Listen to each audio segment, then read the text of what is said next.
مولاي صل وسلم دائما أبدا على حبيبك خير الخلق كلهم. مولاي صل وسلم دائما أبدا على حبيبك خير الخلق كلهم.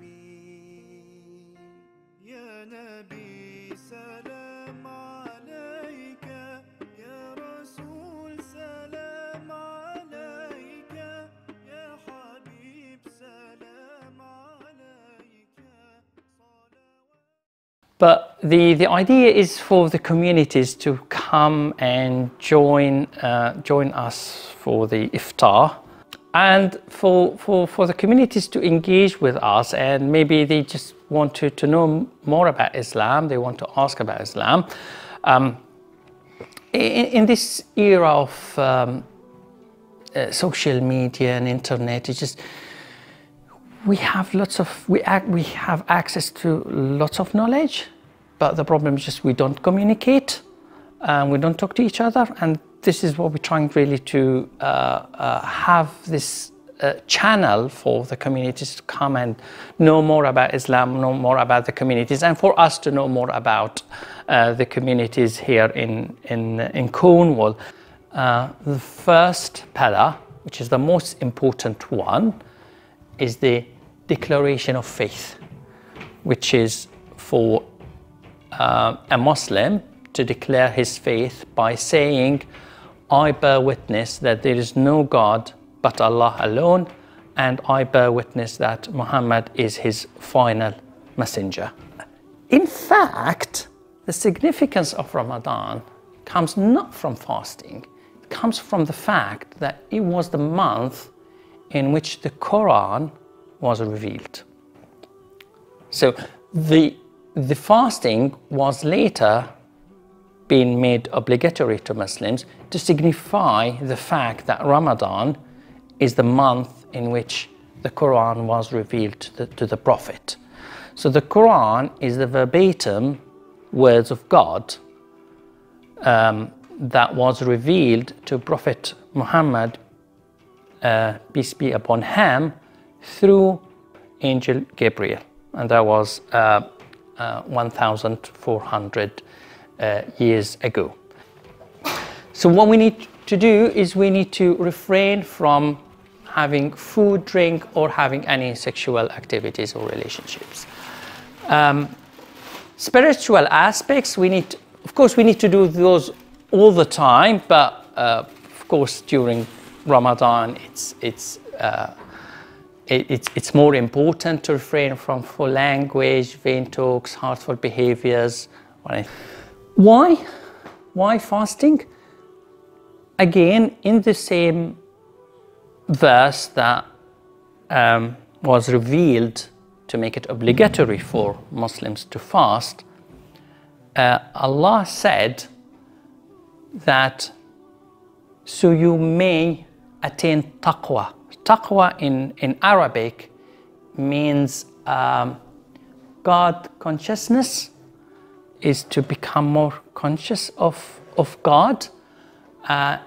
Taqwa in Arabic, it also has it comes from the root of wiqaya, which means prevention or protection.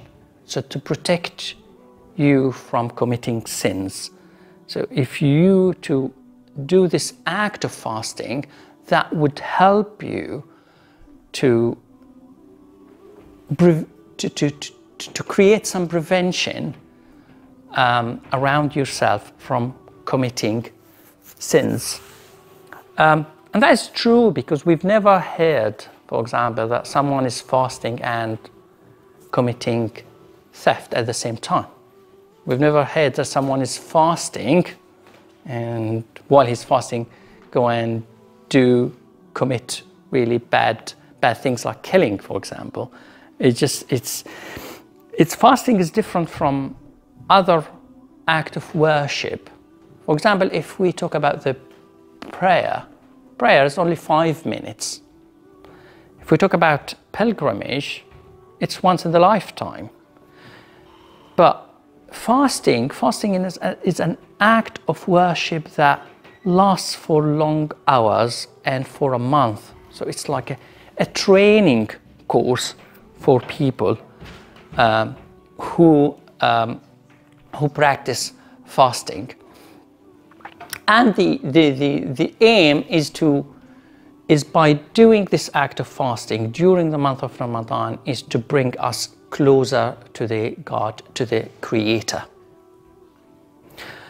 Of course, there are some spiritual benefits. Some people ask us why we fast, and the very short, direct answer is that because we've been commanded by Allah.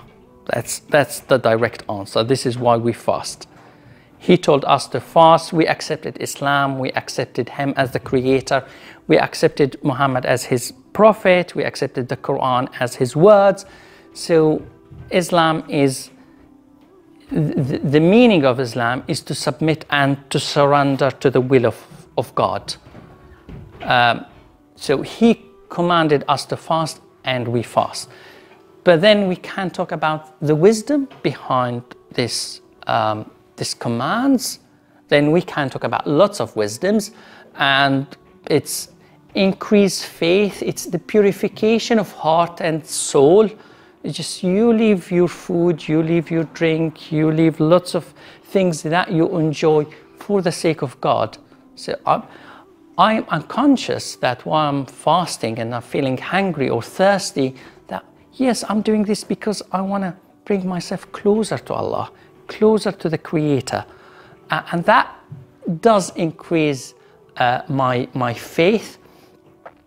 And of course, because we live really easy lives compared to other people in this planet, by experiencing hunger and thirst for some hours, this might help us to feel with those people who always hungry and always always thirsty, and hopefully this will help us to soften our hearts, to feel with those people who suffer for a long time. If I'm hungry, at least I know that in few hours I will break my fast, and I know that it's just at the end of the day I'll have my best meal. But those people who are hungry around the world, they don't have that option, unfortunately. And there's lots of research, academic research. Well, I'm a researcher, but there's lots of research about the benefit of fasting to health.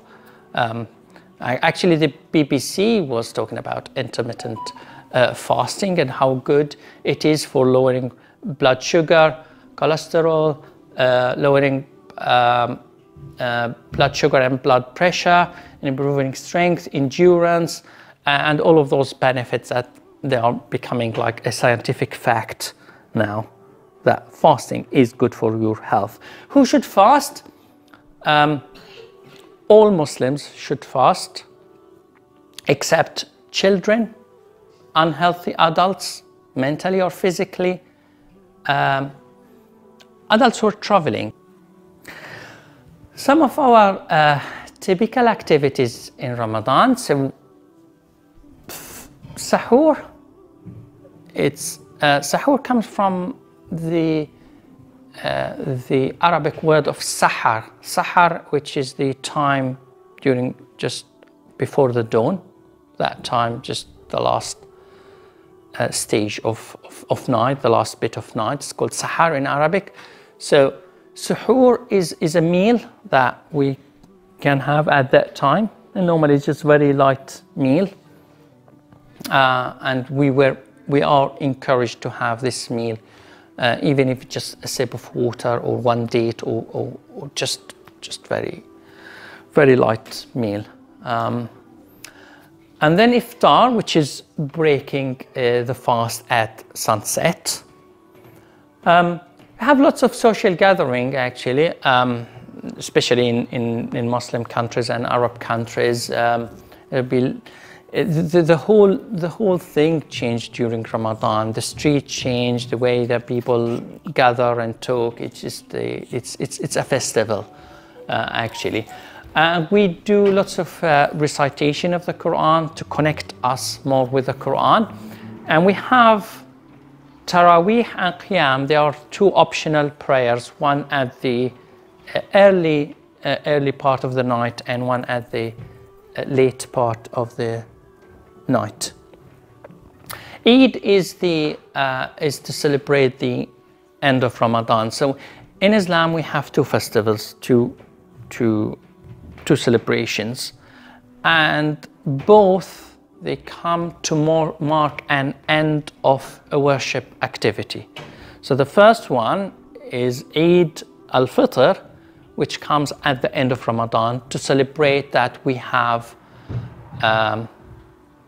completed fasting the month of Ramadan. I'm really happy. We are all really happy that you made the efforts to come and share Ramadan with us. Actually, unfortunately, in some Arabic countries, people, they just sleep a lot during Ramadan, which is not really the main aim of Ramadan. Ramadan is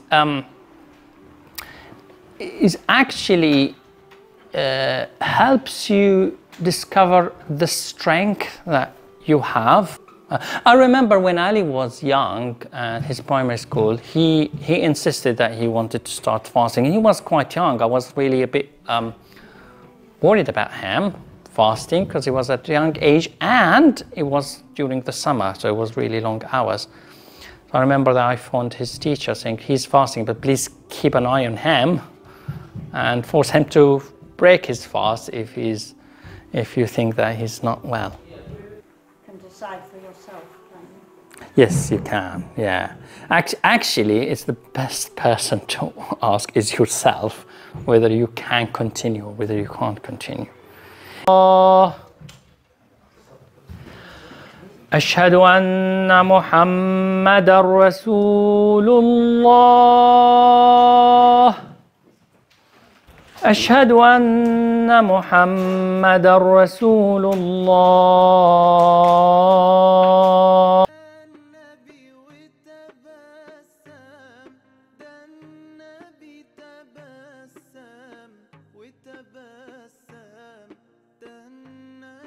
تبسم